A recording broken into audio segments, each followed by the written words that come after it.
बिस्मिल्लाहिर्रहमानिर्रहीम।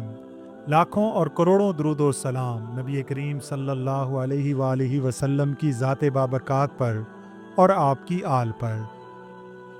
नजरीन इकराम, हज़रत बायज़ीद बुस्तामी रहमतुल्लाह अलैह फरमाते हैं कि एक बार रात का वक्त था। मेरी माँ ने मुझसे पानी तलब फरमाया। जब मैंने घर में देखा तो पानी मौजूद न था, तो मैं कुएं से पानी भरने के लिए घर से बाहर चला गया। कुआं बहुत दूर था। मुझे पानी लाते लाते बहुत देर हो गई, और जब मैं वापस आया तो क्या देखता हूँ कि मेरी वालदा मोहतरमा मेरा इंतज़ार करते करते सो गईं। मैंने वालदा को जगाना पसंद न किया और हाथ में पानी का प्याला लिए वालिदा की बेदारी के इंतज़ार में रात भर खड़ा रहा, और शदीद सर्दी की वजह से पानी का प्याला मेरे हाथ पर जम गया।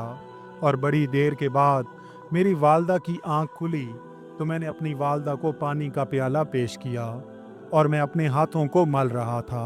मेरी वालदा ने पूछा कि बेटा, तो अपने हाथों को क्यों मल रहा है? मैंने कहा, अम्मा जान, आप आराम फरमा रही थी और पानी बड़ा ठंडा था। मैं काफ़ी देर तक ठंडे पानी का प्याला अपने हाथ में पकड़कर खड़ा रहा, इसलिए मेरे हाथों को शदीद किस्म की सर्दी लग रही है और मैं अपने हाथों को मल रहा हूँ।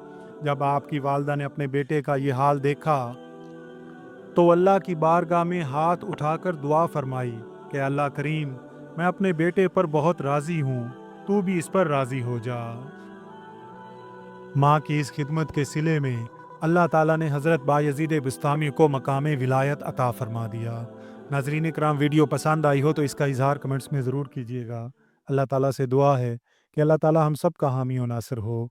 आमीन या रब्बल आलमीन।